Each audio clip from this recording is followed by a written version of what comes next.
Game tomorrow, got to perform like you did in Amsterdam. If you win though, 1 foot in the next round.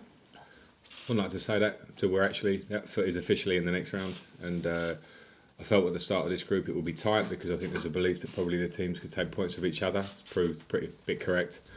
But we've had 2 good results, so another good one would be great for us, of course, with 2 games left. But we must understand that even though we're at home now, the quality of Ajax and the danger of them is as much, certainly the same, if not more, than the game that we played away, because they're such a good technical team. The team keep exceeding the targets that we've set them, not that you've set them, we've set them. To get to the knockout stage of the Champions League would be something special, especially after losing the opening home game.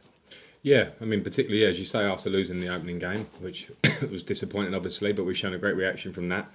It's something that I have to accept is expected of Chelsea to go through, and that's not disrespecting any other teams, because I said already how hard the group is, but ourselves, our expectations, and I think that might be somewhat of why we had the reaction after Valencia. We wanted to prove, we wanted to go to Lille and Ajax and get results, we did. But the only answer for me is that we have to have exactly the same attitude, preparation and input as we put into those last 2 performances, because at this level, if you don't, you're not going to get the results. So it's very much a case of not getting away from ourselves in this group and getting the wins to hopefully get us through. And finally, if VAR used tomorrow night, the referee will go and look at the monitor, which you'll be very happy about. Yeah, it's incredible, isn't it, to actually use it when it's there to be used. It'd be a great thing. We're in a difficult place, we know that.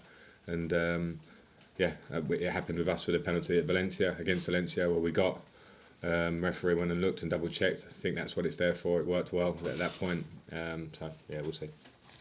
Okay, Dutch in the middle. Yeah, Dutch television, how are you? Hi. What about 2 weeks ago? How do you look back on that game? I mean, it was quite, the level was quite even. And what do you expect now tomorrow? Well, I would expect something similar, because I think the game was pretty true. It was a very good Ajax team, who had a great record going into that game, won all their games. I understood that going into it, and the players understood that, and we knew we had to be at our top level to get the result. I think we were. I also think we can improve, but in the game itself, we did so many of the things that we needed to do to stop Ajax being so good on the ball, which they are, to stop them playing through the lines, which they can. And we gave them some problems ourselves. So I thought it was a fantastic game to be involved in, to look back on. And we will have to perform at our highest level, because I expect more of that from them tomorrow. So it can be decided by details tomorrow? Yeah, for sure. I think, in my experience of Champions League, more than any other competition in world football, details can make the difference because of the levels, because of the need for absolute concentration throughout the game. A small, tiny detail can definitely affect a game when it's this close. John Southall. N'Golo Kante, can we expect him back tomorrow? He's in the squad, so he's fit in terms of, it looks nicely like the injuries and the few niggles that we're getting have cleared up, and we've been able to get some work into him. It's always a little bit stop-start before that, so he's in the squad and available. And Antonio Rudiger, is he seeing a specialist? Is that right? Today. Today. Yeah, so no news. So no, Yeah. Carrie. Looking back at that match, and someone that we're going to hear from very shortly, Mason Mount, probably was knowing you would give him a chance, but for him to start in every Premier League match, a player that of course went out and played in the Netherlands to progress his career, how proud are you of him, and how far can he develop his career? I'm really proud of him. Obviously, his loan spell in Holland, and then his loan spell with me in the Championship, I saw firsthand the quality and also his character. Maybe he's exceeded my expectations this season, because I wanted him here for sure. I thought he'd get minutes and he'd be good for us. I didn't realise to quite what level he would settle and produce as he's produced. So that's all a great story. And then the next story is his. It's up to him. So I believe in him. He has to keep working to improve all the time. He's shown, particularly in the game against Ajax, where the 3 midfielders I thought were outstanding because of the work rate they had to put into the game to stop Ajax having control of it.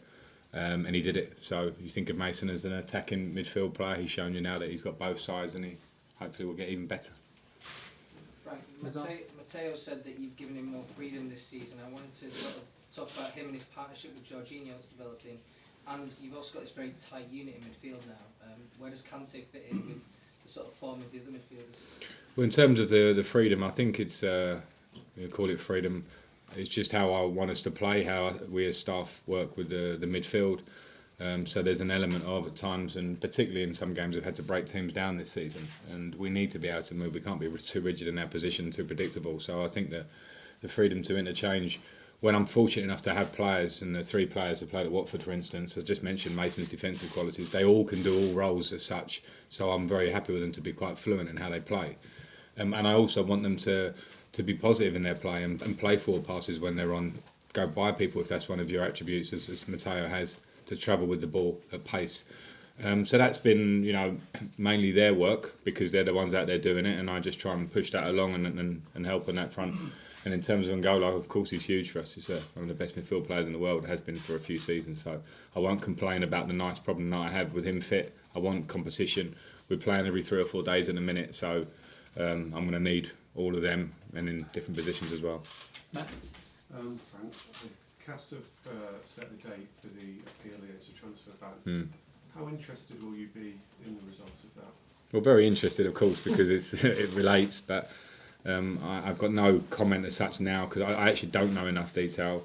It is a legal matter, and I don't know enough of the legals to even delve, but of course I'm interested, because it's going to obviously affect potentially what we can do in January or not. But it is a little bit down my list, to be fair, because the matter in hand is Ajax tomorrow, and the matter in hand then will be Crystal Palace and etc. So I'm not going too far ahead. It will happen, we'll see, and at that point we will see how it affects us. What is it a compliment though to what you and your players are doing, that quite a lot of Chelsea fans are reacting to it by saying we don't want the banner returned? You want a good run, don't we?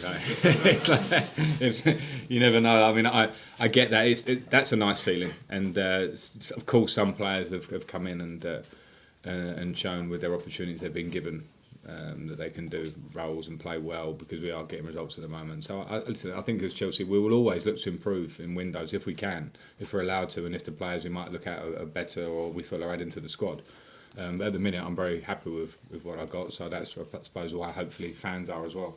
Okay, Carvey and then Liam. Frank, there's been so much controversy again about VAR this weekend in the Premier League. It seems to be working better in the Champions League than in the Premier League. Why do you think that is? I don't have the answer to that. I think the use of the screen on the side of the pitch can be a help, because we've seen this weekend in the Premier League decisions that, well, firstly they've taken a long time to get to, which seems to bring in the fact that there's an element of doubt. So for the clarity of the referee on pitch, who has to see things live and make quick decisions, I think the idea that he can go and look again has to be a good one. I get there are some arguments around that in terms of fans' reaction and pressure on referees, but if it was, as the reading was in the beginning, that it's going to be used, I can't remember the exact word in there, sparingly I think was the word, and it hasn't been used sparingly, it's been used not at all. So I do think probably that's one thing that we could look at in terms of the Champions League. I don't know the difference, I haven't studied it closely enough. It just feels at the minute in the Premier League, obviously there are things that aren't right with it. I think that's pretty much a universally agreed at this point, and I don't think it's for the want of trying or anyone having the wrong aims. We all want a better game and better decisions and the right decision, but at the minute we're not quite getting that. Okay, we're going to do 2 more, and then we've got to finish. Liam and then Andy, last one. Frank, Jorginho and Kovacic have both had a big impact on Chelsea's recent run. In terms of the way you want this team to play, how important is it to have midfielders that you can trust to get the ball in bad areas and make good decisions? Yeah, I think it's hugely important in how I and we as staff want the team to play. You've seen that we're trying to be fluid in our movement of the ball, and of course that really does mean moving it through central areas a lot, and you need to be able to receive balls in tight areas. It's a huge attribute of those two that you mentioned, but I think it's also attributes of a lot of our players in midfield areas or wherever. You should be wanting to accept the ball and comfortable to at this level of football, because the game against Ajax, the first game, the pace and speed of the game, if you're not ready to accept it, then it will find you out very quickly. So yeah, it's a huge bit. We train on that sort of stuff. The players are talented on that sort of stuff. We can always improve and get better, because I think the best teams do it even better than the rest. So that's kind of what we're working towards, I suppose. Okay, last question, Andy. Frank, as it stands, would you get rid of VAR and go back to how it was, or would you keep it? It's such an Andy question.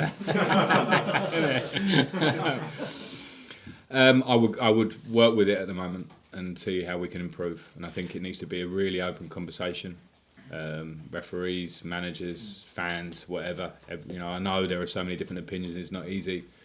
I think the clinical decisions are an improvement. I know Firmino was probably one that was very, very borderline at the weekend, which people could disagree with. But I think the clinical nature of offside and goal line technology, obviously, is I think positive. It's the subjective in between ones that we really need to, I think, decide where we're coming from with this idea of clear and obvious. Because at the weekend there was a lot of not clear and obvious, and some are overturned, some are not, whatever. And that's not ideal. And I felt very sorry for Son yesterday because of the nature of the injury and his reaction, and the fact that he took a red card when looking back at the tackle, it was no way did his force of his tackle affect the injury. That's something that is horrendous and happens occasionally. So I felt it was obviously for Gomez as well, but sorry for him in the moment. It just Quickly, Andy. I think you struck a chord with a lot of people when on Saturday you were saying that it's undermining referees in a way that people are supposed to help with the kind of how long it took to decide your penalty, how long it all went on, and the grey areas and that sort of stuff. It doesn't seem to be helping referees in those situations. I think so, and I think that's the worst of both worlds for Anthony on the pitch on Saturday with our game. I feel he made